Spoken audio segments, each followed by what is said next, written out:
Brought to you bye रजनीगंधा।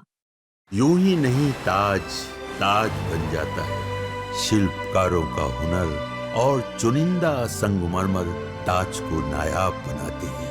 कुछ ऐसे ही चुनिंदा जगहों से बस खास ही चुनकर लाता हूँ। कतरे कतरे को मैं हीरे सा परखता हूँ। यूं ही नहीं मैं रजनीगंधा बन जाता हूँ। देखिए, प्रशांत किशोर जी का जो आरोप है, उसका तो प्रत्येक मंत्री जिन के ऊपर उन्होंने इस तरह की आलोचना की है या करप्शन का चार्ज दिखाया है, प्रत्येक मंत्री ने इसका प्रखर होके जवाब देने का काम किया है। जो मैंने भाषण सुने हैं, जो मैंने आरोप प्रत्यारोप का दोनों के सबके बीच में जो चल रहा है, जो मैंने सुना है, मुझे लगता है कि दोनों की पिक्चर काफ़ी क्लियर है। एक तरफ से जो आरोप लगा रहे हैं वो भी पेपर दिखा रहे हैं कि ये पेपर के एवज में हम आरोप लगा रहे हैं। राजनीति दो ही तरीके से की जा सकती है, ईमानदारी से की जा सकती है, नहीं तो जो दूसरे लोग करते आ रहे हैं उस तरह से हो सकती है। हमने तो ईमानदारी से राजनीति की। ये किसने आपको बताया कि नीतीश कुमार जी ऐसा काम नहीं कर रहे हैं? प्रत्येक मंत्री ने इसका प्रखर होके जवाब देने का काम किया है, जनता के सामने, मीडिया के सामने, हर बात में मतलब हर स्टेज से इसकी चर्चा की है। कैसी तैयारी है? मुझे लगता है कि बहुत मजबूत तैयारी है, और सिर्फ जमुई विधानसभा की नहीं बल्कि एनडीए की तमाम सीटों के ऊपर बहुत अच्छी तैयारी है। बहुत अच्छा काम हुआ है, विकास के अनेकों योजनाओं को धरातल पर उतारा गया है। 2025 में बिहार किसका होगा, इसको लेके सियासत तेज है। चुनावी रणभेरी कभी भी पड़ सकती है। एनडीए हो या महागठबंधन, सीटों के बंटवारे को लेकर भी घमासान मचा हुआ है। इन्हीं सब मुद्दों पर बातचीत करने के लिए मेरे साथ मौजूद हैं गोल्डन गर्ल के नाम से मशहूर जमुई से बीजेपी विधायक श्रेयसी सिंह जी। श्रेयसी जी, बिहार तक में आपका बहुत बहुत स्वागत। धन्यवाद। बहुत सारी चर्चाएं अब सियासत को लेके है प्रदेश स्तर पर। नीतीश जी की यूएसपी रही है corruption, zero tolerance of corruption. लेकिन जिस तरह प्रशांत किशोर ने आपके एनडीए के नेताओं पे, मंत्रियों पे भ्रष्टाचार के आरोप लगाए हैं, और ऐसे में नीतीश जी की खामोशी क्या कहती है, और श्रेयसी इस पूरे प्रकरण को किस रूप में देख रही है? प्रशांत किशोर का जो आरोप है, उस पूरे प्रकरण को किस रूप में देख रही है? देखिए, प्रशांत किशोर जी का जो आरोप है, उसका तो प्रत्येक मंत्री जिन के ऊपर उन्होंने इस तरह की आलोचना की है या करप्शन का चार्ज दिखाया है, प्रत्येक मंत्री ने इसका प्रखर होके जवाब देने का काम किया है, जनता के सामने, मीडिया के सामने, हर बात में मतलब हर स्टेज से इसकी चर्चा की है। तो उन्होंने कोई आरोप लगाया, जो मंत्री थे उन्होंने जनता के सामने, मीडिया के सामने अपने आप को डिफेंड करने का काम किया है। तो निश्चित रूप से अगर कोई आरोप लग रहा है, तो जो पद पर है वो अपने आप को डिफेंड करेगा यदि वो सच्चा है। मुझे लगता है कि जितने लोग हैं जिन्होंने बिना किसी के खौफ से ये जवाब दिया है और अपने आप को डिफेंड किया है, वो लोग अपना जवाब दे चुके हैं। लेकिन राजनीति का जो समय होता है, तो इसमें मतलब इस तरह का पॉइंटिंग फिंगर जो होता है, ये तो चलता ही रहता है। तो जिसके ऊपर उंगली उठा के पॉइंट करता है, वो उसका जवाब देता है। लेकिन विपक्ष का कहना है कि 2017 में जब तेजस्वी यादव पर आरोप लगा था भ्रष्टाचार का, तो नीतीश कुमार ने मुख्यमंत्री रहते हुए अब उनको चैम्बर में बुलाया और कहा कि आप उन आरोपों का जवाब दीजिए। लेकिन वैसा काम अभी नीतीश कुमार नहीं कर पा रहे ये किसने और इसलिए सरकार से टूट गई और फिर एनडीए की सरकार बनी। ये किसने आपको बताया कि नीतीश कुमार जी ऐसा काम नहीं कर रहे हैं? नहीं, उनकी खामोशी अभी तक तो सामने आई नहीं। मुझे लगता है कि उनके, जैसा मैंने जो बात बताई, कि उनके प्रत्येक जो मंत्री हैं, जिनके ऊपर जो आरोप लगा है, उन सभी लोगों ने अपना-अपना पक्ष रखा है सामने में, और कुछ मैटर्स तो एस्केलेट करके कोर्ट भी चले गए हैं। अब तो न्यायालय में इसका फैसला होगा, और दोनों पक्ष से दोनों तरफ से, जैसे एक तरफ से अगर कोई आलोचना कर रहा है, कोई इस तरह की बात कर रहा है, तो दूसरे तरफ से व्यक्ति जो है, एक मंत्री ही भले या एक पद पर है, तो वो अपने आप को डिफेंड ही करेगा ना। तो उन्होंने तो डिफेंड किया है। तो मुझे लगता है कि इस तरह का जो राजनीति का समय, जब क्या कहते हैं, राजनीति गरमाती है, जब चुनाव का समय आता है, तो दोनों पक्ष में इस तरह की बातें होती हैं।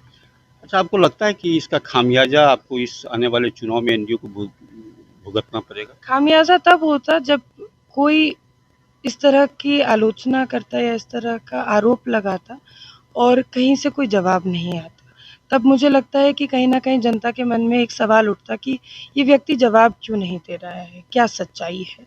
क्योंकि लोग भी आज जानना चाहते हैं कि क्या सच्चाई है, लेकिन क्योंकि इसका जवाब हर ख़ासतौर से मीडिया चैनल से मुझे लगता है कि इसका जवाब मिल रहा है, तो लोगों के पास एक क्लैरिटी है कि भाई एक व्यक्ति ये कह रहा है तो दूसरा व्यक्ति अपने डिफेंस में क्या कह रहा है या दूसरा व्यक्ति क्या आरोप लगा रहा है उनके ऊपर, तो ये पिक्चर जनता के सामने क्लियर है।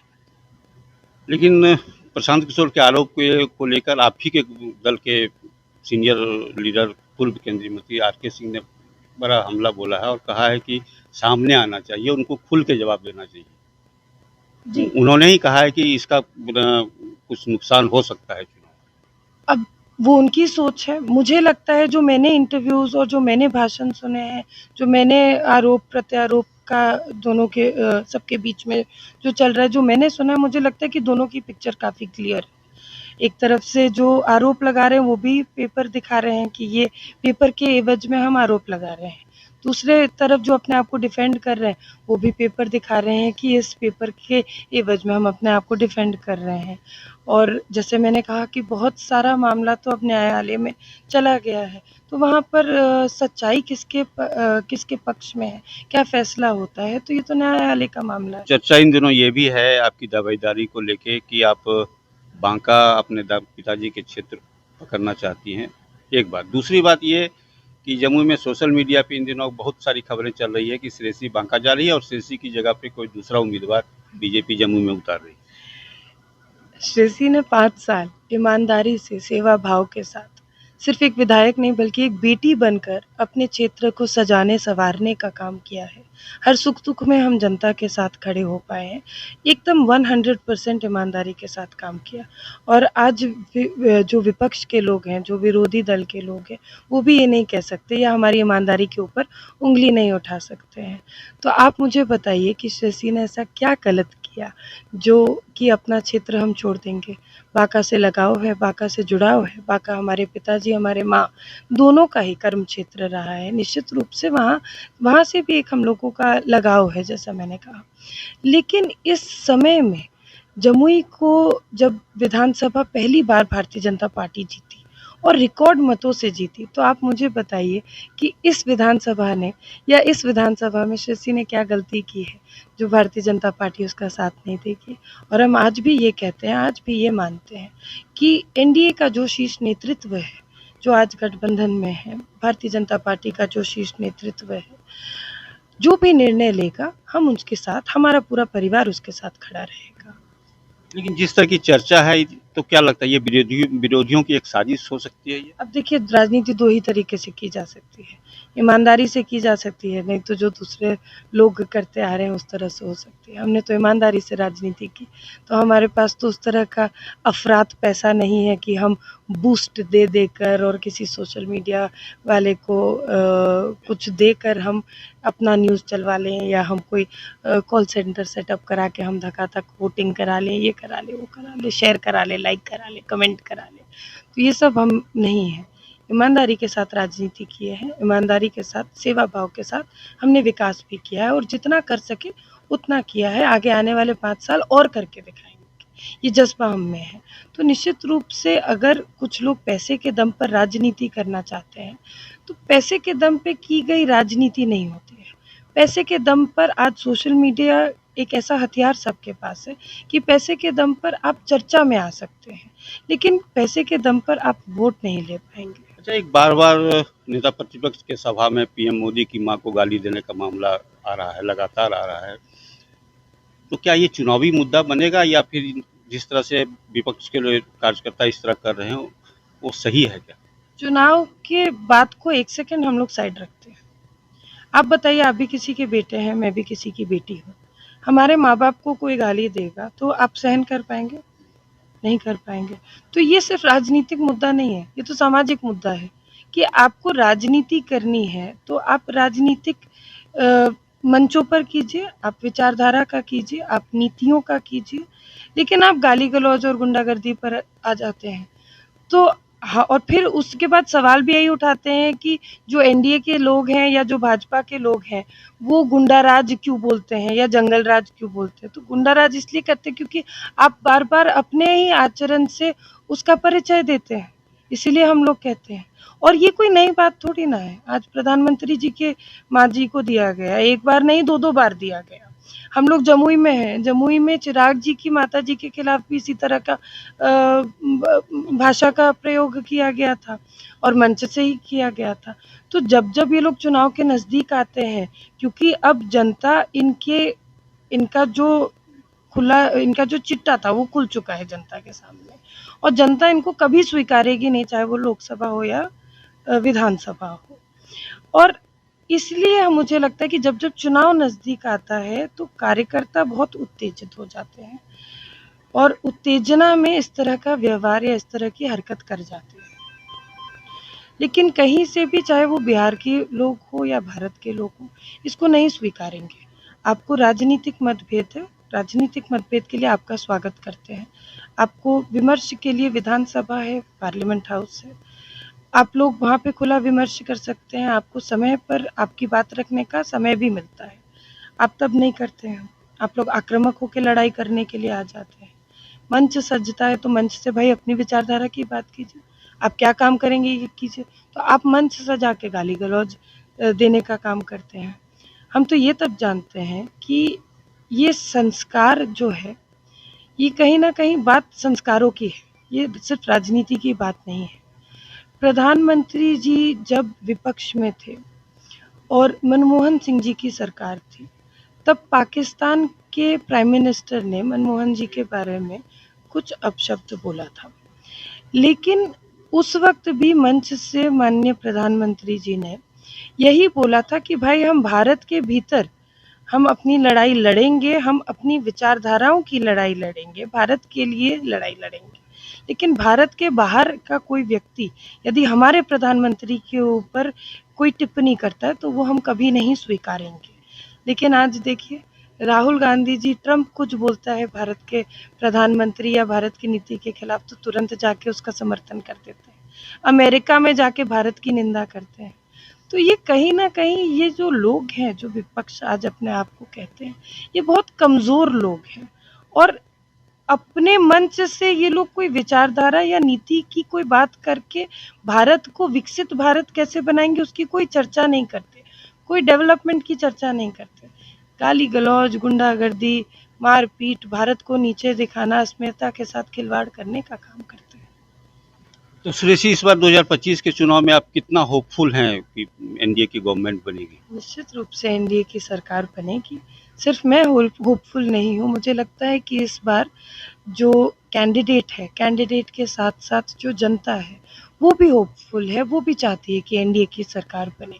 जिस तरह से नीतियों को धरातल पर उतारा गया है, जिस तरह से जन-जन के लिए काम हुआ है, चाहे वो पिछड़ा हो, अति पिछड़ा हो, मुस्लिम हो, हिंदू हो, सबके घरों में जो क्या कहते हैं, धर्म से उठकर, कास्ट से उठकर जो नीतियाँ हैं, जो आज धरातल पर आई हैं, वो तो नहीं पूछती ना कि भाई आप किस कास्ट से हैं, भाई आप किस धर्म से हैं। सबके घर में वो नीतियाँ गई हैं, सब लोग उसका लाभ उठा रहे हैं।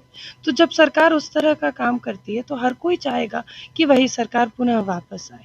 मुझे लगता है कि निश्चित रूप से हमारा जो नारा है, हमारा जो लक्ष्य है कि 225 सीट हम जीतेंगे, उस लक्ष्य पर हम विजयी होंगे। मुख्यमंत्री भी नीतीश कुमार होंगे?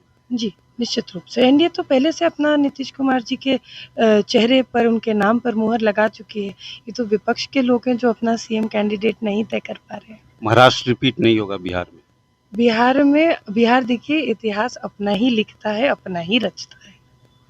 अच्छा, आखिरी सवाल, जम्मू को लेके सुरेशी जी कितना होपफुल हैं और आने वाले 5 साल जब आप विधायक चुनी जाएंगी दोबारा, तो अगले 5 साल का क्या मेन 5 वर्क होगा जो आप जम्मू की जनता को देंगे? सबसे पहले तो मैं आपका धन्यवाद देती हूँ कि आपने अपने मुख्य से आशीर्वाद दिया है कि मैं आने वाले 5 साल में भी एक बेटी और एक जनप्रतिनिधि बनकर काम कर पाऊँगी। मुझे लगता है कि अभी बहुत सारे प्रोजेक्ट्स हैं जिनको हमें धरातल पर उतारना है। अनेकों पुल हैं जो हमारे अभी तक नहीं उतरे हैं। हालाँकि मैं बता दूँ कि 5 साल में मैंने 7 से 8 पुल बनाने का काम किया। 8 इसलिए बोलते हैं क्योंकि एक स्वीकृत हो गया, पता नहीं चुनाव से पहले टेंडर हो पाएगा कि नहीं। लेकिन हमसे पहले जो विधायक थे, वो लोग 2 या 3 पुल बना पाए थे। अपने 5 साल के कार्यकाल की मैं बात कर रही हूँ। और मैंने 7 से 8 पुल बनाने का काम किया। जो पुरानी योजना थी उसके बारे में भी बात की। अभी और कुछ पुल कुछ एरियाज़ में बेटर कनेक्टिविटी के लिए बाकी है, उन पुलों को धरातल पे उतारना है। रतनपुर डेगडी वाला जो पुल है, टिहिया वाला जो पुल है, इधर मननपुर वाला जो पुल है, वो सबको हम लोगों को ऑन ग्राउंड उतारना है। सेकेंडली मेरा जो एक पर्सनल विज़न विद डेवलपमेंट का जो प्रोजेक्ट है, आप कभी गुजरात गए होंगे तो साबरमती रिवर फ्रंट देखे होंगे। तो क्या साबरमती रिवर फ्रंट जैसा रिवर फ्रंट जमुई के नगर के क्षेत्र को नहीं मिल सकता है? एक वो बड़ा प्रोजेक्ट है जो मेरे मन में है, मैं चाहती हूँ कि उस तरह का डेवलपमेंट जमुई में हो। सिर्फ वो नहीं, उसके साथ-साथ शूटिंग रेंज का एक प्रोजेक्ट है जिसके लिए हम लोग कुछ कदम आगे बढ़े हैं और उसको हम लोग नेक्स्ट 5 ईयर प्लान में कंप्लीट कर लेंगे। जो जल जमाव का जो स्थिति है, उसमें मुझे लगता है कि हमें 50% या 60% हमें मतलब 60% जीत मिली है। 40% उसका जो ट्रंक इंफ्रास्ट्रक्चर है, उसको और इंटरकनेक्ट करके हम लोगों को फुली इंटरकनेक्ट कराना है ताकि जो हर छोटे-छोटे कोने से भी जो जल जमाव की समस्या है, उसका निदान हो जाए। खैरमा मनियड्डा बाईपास एक बड़ा प्रोजेक्ट है, उसको हम लोग को निश्चित मुझे लगता है कि अभी तो नहीं 10-15 दिन में हो पाएगा, लेकिन आने वाले 5 साल में उस पे काम शुरू हो जाएगा, वो बन के खड़ा हो जाएगा।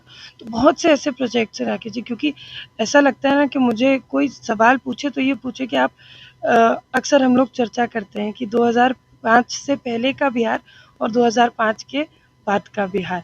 मैं चर्चा करना चाहती हूँ 2020 से पहले का जमुई और 2020 के बाद का जमुई की चर्चा मैं करना चाहती हूँ। कितने वायदे आपने जम्मू की जनता से किया था चुनाव के वक्त, कितने पूरे हुए, कितने अधूरे हैं या कितने पाइपलाइन में? मुझे लगता है कि देखिए सबसे पहला किया गया मेरा वादा यही था कि एनडीए सरकार की जितनी नीतियाँ हैं, योजनाएँ हैं, उनको धरातल पर मैं उतारूँगी और अनेकों योजनाओं को जो 70 वर्ष, 50 वर्ष से जो लोग एक राजनीतिकरण होते आ रहा था, मुद्दा ज़रूर बनता था हर चुनाव में, लेकिन उसको धरातल पर कोई नहीं उतारता था। तो वैसी योजनाओं को हमने धरातल पर उतारने का काम किया है। प्रमुख रूप से अगर आप पूछेंगे तो मुझे लगता है कि सिकरिया पुल जो समाहरणालय से जस्ट कुछ मीटर की दूरी पर जो पुल बना, वो कितने वर्षों से लोग उसके लिए आंदोलन कर रहे थे, संघर्ष कर रहे थे और हर चुनाव में उस पुल का राजनीतिकरण ज़रूर होता था, लेकिन उसको धरातल पर किसी ने नहीं उतारा था। हमने आया तो वो काम भी सबसे पहले किए जब बिहार सरकार में फंड की उस वक़्त कमी थी, तो केंद्र सरकार से अपने बुद्धि विवेक से योजनाओं को स्टडी करके उस पुल को हमने धरातल पर उतारा। दूसरी बात अगर हम आपको बताएँ तो सोचिए 2005 या 6 में मुख्यमंत्री जी जमुई की धरती पर आते हैं और कहते हैं कि राजकीय महिला डिग्री कॉलेज प्रत्येक जिला में बनना चाहिए, जमुई में बनना चाहिए। तो मुख्यमंत्री जी तो 2005 से आज 2025 है, अपने ही पद पर रहे। 3 विधायक उनके साथ काम किए, उनके अंडर काम किए। किसी ने भी उस राजकीय महिला डिग्री कॉलेज को मुख्यमंत्री जी की सोच को धरातल पर उतारने का काम नहीं किया। एक महिला आती है, एक बेटी आती है, तो आज वो राजकीय महिला डिग्री कॉलेज भी आपके बीच में बन के खड़ा है। तो निश्चित रूप से योजनाएँ अनेक बनती हैं, लेकिन योजनाओं को सब धरातल पर उतारना एक जनप्रतिनिधि का सबसे प्रथम कार्य है और वो कार्य मैंने करके दिखाया। 2025 की बात की जाए और 2025 का चुनाव आने वाला है, कभी भी अनाउंसमेंट हो जाएगा। क्या लगता है, क्या डिफरेंस होगा दोनों चुनावों में? मुझे लगता है कि जो 2020 का मैंने चुनाव लड़ा था, उस वक़्त एक नया चेहरा था और लोगों के मन में एक प्रश्न था कि श्रेयसी को लोग आज तक जानते थे कि वो दिग्विजय सिंह की पुत्री है, अर्जुना अवॉर्डी है कॉमनवेल्थ गेम्स में और या अनेकों और अंतर्राष्ट्रीय स्तर पर बिहार और भारत के लिए निशानेबाज़ी कर चुकी है। और मुझे लगता है कि अब श्रेयसी किस तरह से काम करती है, क्या-क्या काम कर सकती है और किस तरह से जमुई का विकास किया है, ये देखते हुए जनता वोट करेगी, यही अंतर रहेगा। 5 साल बीत गए, 5 साल आप क्षेत्र में रही, जनता के बीच में रही। क्या लगता है कुछ भीतरघात का भी सामना करना पड़ रहा है। भीतरघात पार्टी में एंटी इनकम्बेंसी सिरे से ठीक से मिलती नहीं है, सिरे से ठीक से काम नहीं करती। लोगों की बहुत अपेक्षाएं होती हैं, कितने उनकी अपेक्षाओं पर कितनी खरी उतर पाई हैं। इसका देखिए इसका फैसला तो जनता स्वयं करेगी, मैं खुद नहीं कर सकती। लेकिन हमें इतना पता है कि कोई भी व्यक्ति, जनप्रतिनिधि हो या पब्लिक स्टेज पे पब्लिक फिगर में कोई भी और ऐसा काम कर रहा हो, तो वो 100% अपना देता है, या मैंने अपना 100% देने का प्रयास किया कि एक 100% कैपेसिटी पर हम अपना काम कर सकें। बहुत से कार्य थे जिनको कंप्लीट किया, सिर्फ विकास के कार्य नहीं, लेकिन जो पर्सनल लोगों की मदद होती है या जो छोटे-छोटे जो काम होते हैं उनको भी धरातल पर उतारा। कुछ काम नहीं कर पाए, स्वाभाविक है। और तो जनता नेचुरली जो काम हुआ उससे खुश है, जो काम नहीं कर पाए, आगे करना चाहते हैं, उससे अभी नाखुश नज़र आ रही है। तो anti incumbency is something that every जनप्रतिनिधि, every politician has to face, और ख़ास तौर से जो सिटिंग रहता है उसको तो फेस करना ही पड़ेगा। लेकिन हम में जो जज़्बा है, जो पैशन है, जो काम करने का जुनून है, ये अब मुझे लगता है कि या तो मेरे पिताजी से आया, तो डीएनए में है, या तो मुझे लगता है कि निशानेबाज़ी से आया, क्योंकि निशानेबाज़ी में भी हम लोग 24/7 सोते वक़्त भी हमेशा एक सपना देखते रहते थे कि हाँ, ये काम करना है, ये काम करना है। And hard work is something that I have learned. तो वो हार्ड वर्क हम करते रहेंगे जब तक जो जमुई को अच्छे से सजा लें, जब तक जमुई को जो एक विकसित जमुई बनाना चाहते हैं, एक आत्मनिर्भर जमुई बनाना चाहते हैं, जब तक वो सपना कंप्लीट नहीं होता है, अपनी भागीदारी नहीं छोड़ेंगे। तो निश्चित रूप से एंटी इनकम्बेंसी का सामना हमको भी करना पड़ रहा है, सबको करना पड़ रहा है। लेकिन मुझे लगता है कि जहाँ जो भी लोग अगर थोड़ा बहुत नाराज़ भी हैं, वो भी मेरे इस जज़्बे को देखते हैं, मेरे मन में जो प्रेम, जो लगाव जमुई के प्रति है, उसको देखते हैं, समझते हैं, और आने वाले समय में जब वोट देना होगा, आशीर्वाद देना होगा, तो अपनी बेटी को पुनः चुनेंगे। चलिए, बिहार तक से बातचीत करने के लिए बहुत बहुत धन्यवाद। धन्यवाद रखिए। तो सुना आपने, ये थी golden girl Arjun awardee Jamui से बीजेपी विधायक श्रेयसी सिंह, जो बहुत होपफुल हैं कि आने वाले चुनाव में वो फिर से जीत हासिल करेंगी और जमुई को एक विकास के रास्ते पे अग्रसर रखेंगी। राकेश कुमार सिंह, बिहार तक, जमुई।